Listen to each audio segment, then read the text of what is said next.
What is up, guys? Welcome back to the channel. So right here we have Ruby, and we're basically towards the end of January right now.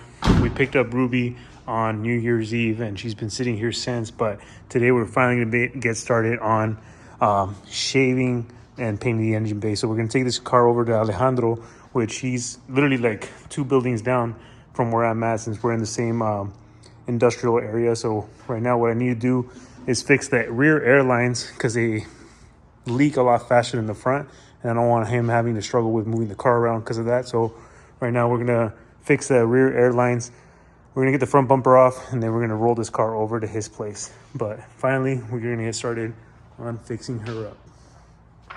All right, so we got Ruby up in here right now. What we're gonna be doing is putting the calipers back on, because I don't want them in here.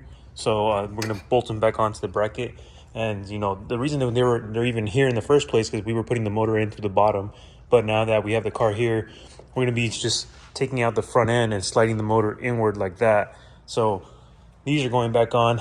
I need to get this airline out of the way, because it's connected to both ends, and that's how we're able to air out the car without anything actually connected, because the battery hasn't been connected. I just charged the battery too, so we're good on that.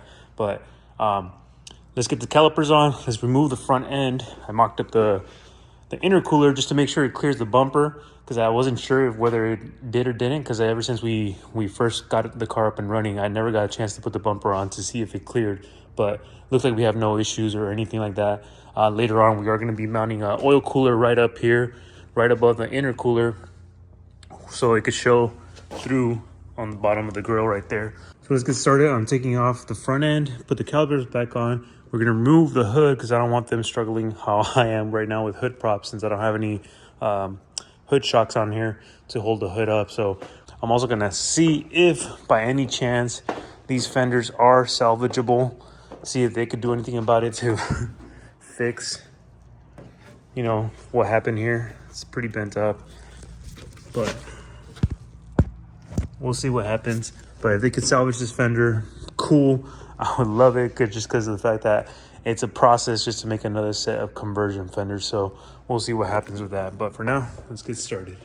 All right, so as I'm trying to get the wheel off, I ended up having quite a bit of issues, because this one's stripped. And I kind of noticed something was off on this one, or on these two. This one completely came off. And I think it was just from the time when they broke into the car, all the lug nuts were loose on the SSR wheels that I used to have before I put the AG wheels. But you know, at the time I didn't really think much about it, but now that I came time to actually take off the wheels, these this one completely gone, this one was completely stripped. So it was a pain in the ass right now just to get the wheel off. At this point, I don't think I trust this hub anymore, so I might end up having to replace the hub itself. But I do want to say that we do have the 6-piston Brembo, so, and it comes complete, the whole assembly from this whole arm with the hub itself. So we might not have to actually like replace the hub directly for this. So we could just unbolt this thing off from right here. The ball joints connecting it down there, and then we could just replace the whole assembly with the Brembos already attached to it. So you guys will see that later on in a future project, because you know, that's not the priority right now. The priority is just to get the car up and running. I'll be running it with 3 for now. I mean, it's not like we're actually driving it anywhere at the moment, so yeah. All right, so as I'm getting started here, you know, apart from being a pain in the ass removing the stud, the pistons are stuck like that, and I don't have my C-clamp to press this back down. So at the moment I was just thinking, okay, just bolt it back on how it is, without putting the pads back on there.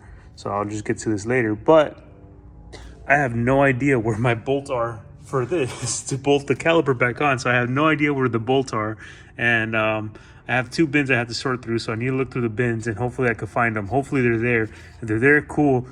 If they're not there, I have extra bolts for the calipers, but because this is a conversion bracket, they're too small, so they don't even reach. So this is probably going to be a pain in the ass just to figure out how to bolt these back up again.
All right, so this is where we're currently at. We have the whole front end apart, and I ended up fixing the airline, so now we got this little fitting right here so we can air up the car. I already checked it. We don't have any more leaks because I don't want the body shop having trouble with the car airing itself out just because of an air leak or something like that. I still need to do the rears, but we'll do the rears in a bit. And then right here I have this Dremel because I decided, you know what, I don't like where the brake lines are. So what we're going to be doing is I need to cut it, pinch it, and then fold it in on itself just to get it out of the way at the moment. And then we are going to be redoing the brake lines and rerouting them a different direction. Basically, I could just drill into any area right here, just run it through the wheel well down here, and then have it pop out exactly where it's at, which is down here. It's kind of dumb how it starts off from back here and then it works its way out through the front just to go back over there, when they could have just in and out and then that would have been it. But same with the passenger side, it goes all the way across through back here, and instead of doing straight directly somewhere in there, out through the front, just to have it go in through right here. And it's right here. So right now I'm gonna cut these, pinch them, fold them in on itself just so they don't break or they don't leak a lot of brake fluid. So that's what we're gonna be doing for right now. And then after that, basically car should be ready to go. Get all these out of the way. And at this point, I'm debating on whether or not to keep the AC. I mean, we're in California. It's hardly ever, super hot. And whenever I'm driving the car, I always have the windows down. So I rarely ever use the AC on my car. Maybe later on we'll figure out how to reroute these. There's some people that have done it where they rerouted them and they have NA fittings with braided hoses as a replacement instead of these, so that you could run them basically wherever you guys want. But for now, I just want these out of the way. So we gotta disconnect them from right down here. Get these out of the way, and then all of this will be good to go. Let me finish this up, and then let's get the car aired up, roll it over to their place, and we'll go from there. All right, so right now what we're gonna be doing is towing it over with the juke. All right, so right now what we're doing is towing it over, e-brake for brakes.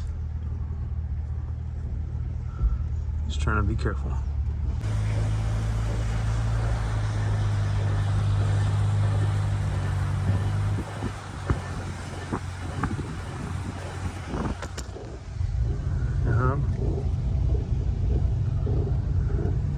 Tow strap for the win.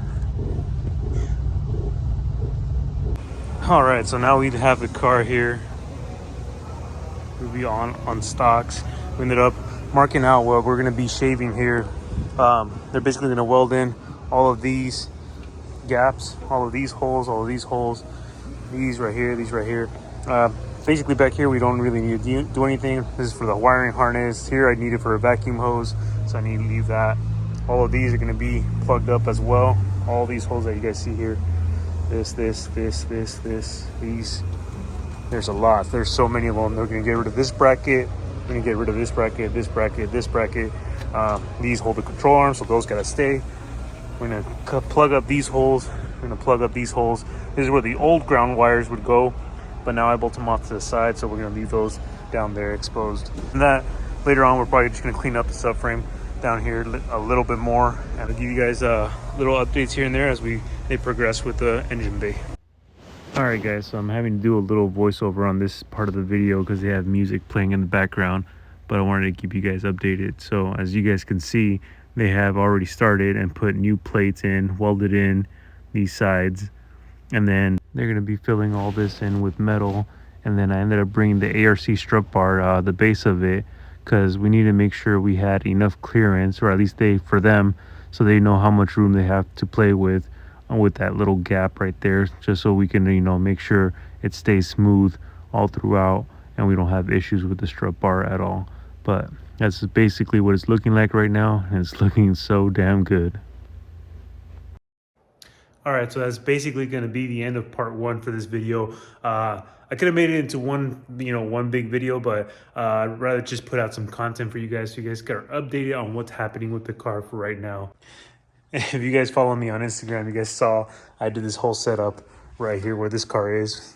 YouTube video on this as well, coming soon on this Nismo 350Z. But yeah, basically the whole front end holds up on its own. I got the radiator, the fans, the radiator supports in there, the bumper, the headlights are all bolted on.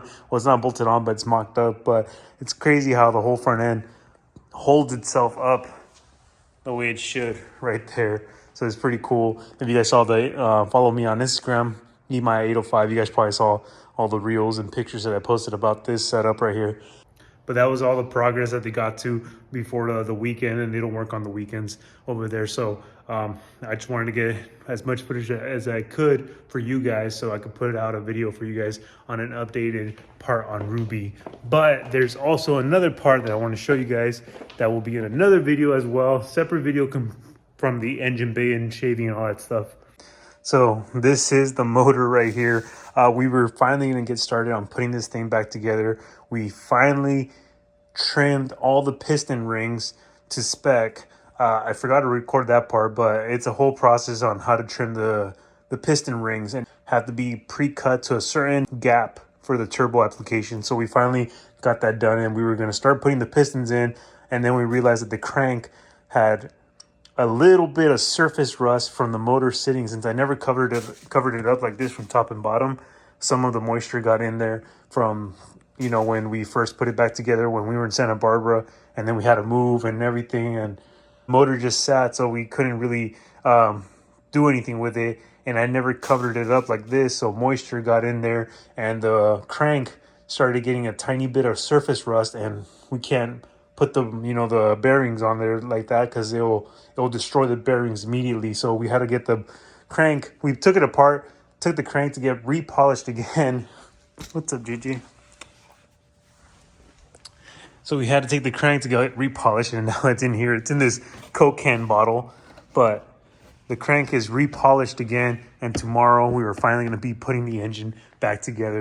So all the footage that I recorded in Santa Barbara putting the motor back together is basically useless. I'm just going to delete all that footage because we're starting over again since we had to pull the crank out, and, you know, we had to take out the studs and all that stuff, et cetera, et cetera. But, you know, all that will be in a separate video. Engine bay first, motor build in a different video, this Nismo 370Z in a different video. So, you know, many more videos to come. But again, guys, thank you so much for always supporting the channel. Don't forget to like, comment, and subscribe. And I'll see you guys in the next one.